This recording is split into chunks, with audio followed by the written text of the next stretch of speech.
Hey everybody, this is Sean V. Bradley, CEO of Dealer Synergy, and guess what? You know what time it is. It is Make Money Mondays.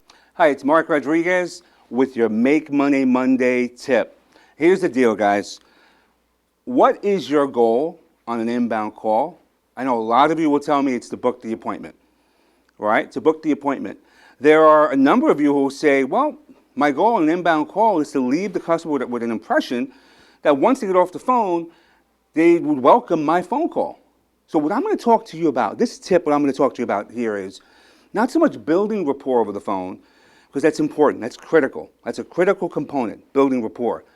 But I want to talk to you about asking for the appointment. You see, we're all human, okay? And you have to understand something. Over the phone, there are three components of influence, okay?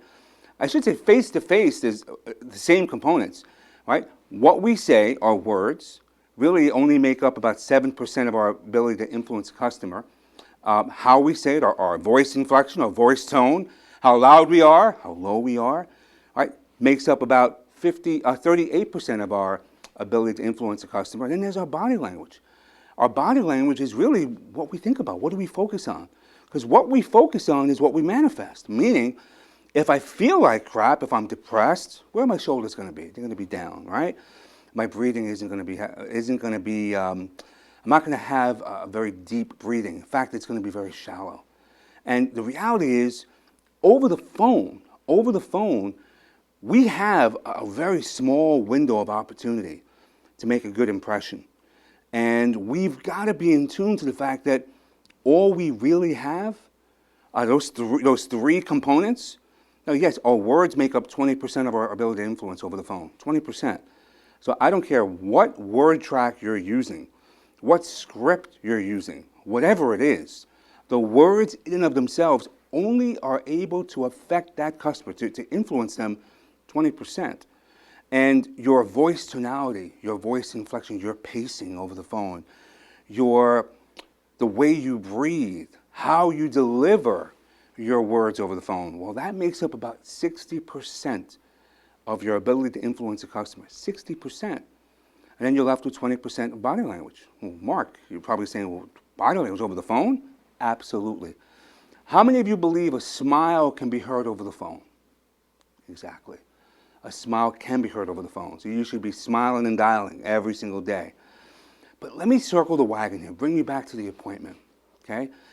There are some of us in the industry who, when we get that phone call, and it's on a vehicle that we don't have, right? How many of you, by a show of hands out there, how many of you have taken a call that was really a junker, but it made it onto your vAuto or made it onto your AAX, it's on your website, and you're getting those phone calls?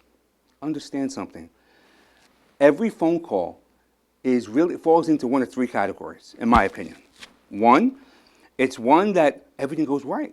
You know, you get their name and number, you got their email address, you got the appointment, they come in, they show, they buy, you get your commission, it's a wonderful day. The next one is you don't get the appointment, but you have enough information to follow up with the customer. And so you try to make something happen down the road, right? You got to follow up. The third one is nothing. Maybe it's a mystery shop, maybe it's a mystery shop by me. Right? But there's one common thing. There's one common thing that should happen for all three calls. We should execute. We should execute our game plan. So as the execution of our plan relates to appointments, let me share with you what I mean. The person who calls in, let's say in a vehicle that we don't have. We don't have the vehicle. And we try to open them up to maybe some other vehicles they might consider. At some point in my conversation, I'm going to ask the customer, and it doesn't matter, price, payment, availability, Mr. Customer, and this is even after using, whatever objection handling techniques, your rebuttals. God knows you probably have pages of rebuttals, right? If I didn't think I could help you, I wouldn't ask you to come in. Hey, Mr. Customer, by the way, your presence here will give you your best leverage, right? Or the one thing you need to know about our store is no reasonable offer will ever be refused. Blah, blah, blah. It doesn't matter what you say. There's going to be customers out there that hits you hard, right? I'm preaching now. I'm preaching to you. I know I'm preaching because you know it's true. There are some customers that no matter what you say, or how you say it, they want what they want. Yes or no? Are you with me? So here's what you need to do.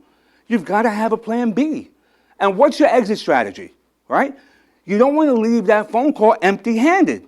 So you say to the customer, Miss Customer, if the numbers work out, right? I'm going to go to management.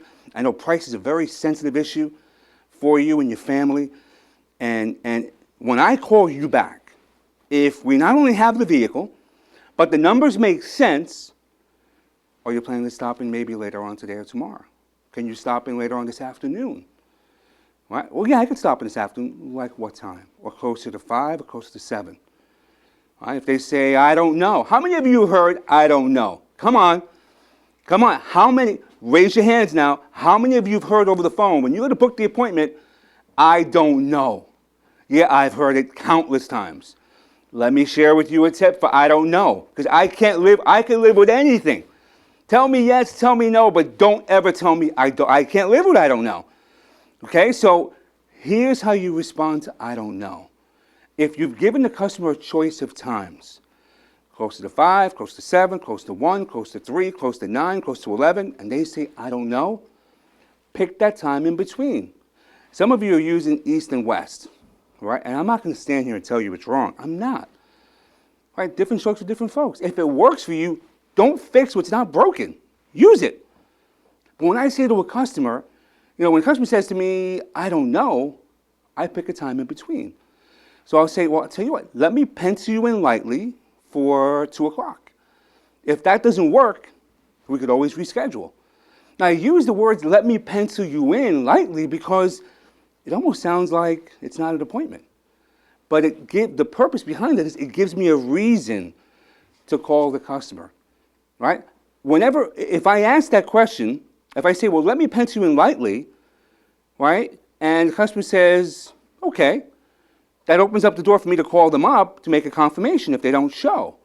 But if I don't ask that, if I don't go for the tentative, and I make that phone call, how many of you made that phone call? How uncomfortable is that call, right? Can I speak to so-and-so? Are you still interested? I told you I didn't know. They're going to yell at you. I don't like to be yelled at over the phone. No less than you, okay? So what I want to share with you is ask for the appointment with options regardless. A person wants a 3-year lease, 10,000 miles a year with $3,000 down and no money out of pocket, with tax, without the tax, with a cap cost reduction, with no cap cost reduction, with a trade-in, payments remaining, no payments remaining, they paid cash for the car. Doesn't matter. And you've tried everything. You've done your rebuttal, because this is not what this is about. Okay? I've got rebuttals for you, but if your rebuttals don't work, if they don't work, Mr. Customer, if that price works, if the money that we can give you for your trade-in works, if we're in agreement, is there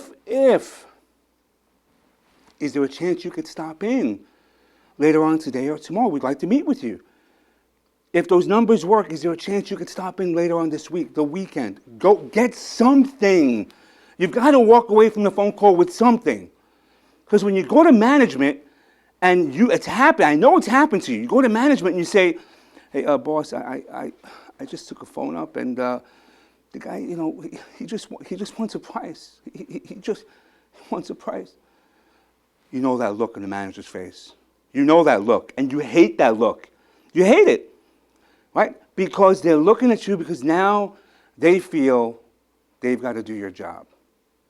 So go to them with something, right? With pride. John, Mr. Rodriguez just called in. He's committing to coming in today at 3 o'clock. He wants a payment on this car with this much down. He's coming out of a lease. Here's his payment. Let me tell you something. You will have earned your manager's respect. Trust me. Trust me on that. Okay? Walk away from the phone call with something. The reality is, I don't know if anybody told you this, but 50% of the appointments don't show. So what does that mean? It means that there's a built-in failure rate to every call that we take. There's a built-in failure rate. So if I'm going to fail on my terms. What do I mean by that? I want to walk away from that phone call having a name, a number, email address. And what am I going to do with the email? I'm going to email that guy a link to my Google reviews page, to my dealer rater page, to my Yelp page. I'm going to use that email address to build me up. And we could talk about that another time. So again, I'm going to leave you with this. When it comes to appointments, right, it doesn't matter. Even if the customer said to you, I'm calling in because I want to come in tomorrow morning to test drive that vehicle at 10 a.m. and you do everything right, that's called a laydown, 50% of those people don't show. They don't. So that being said, always ask for the appointment. Always go for an appointment date and time. Even if you're asking for an appointment that on a vehicle you don't have, because you could always call them back and offer them other options. But here's the deal. When you call them back, hey, Mr. Customer, I don't have that car in stock, but I've got this, this, and this. Depending upon how the original phone call went. Why don't we keep our appointment for 4 o'clock tomorrow? There's your hook. I can talk about this for hours and hours. It's my passion. It's what I love doing. I love serving my dealers. I love giving information and helping folks like you really increase the quality of your lives. Understand something. In this business, if you want to raise, doesn't matter if you're in the BDC or in sales, if you want to raise, your raise becomes effective the moment you do.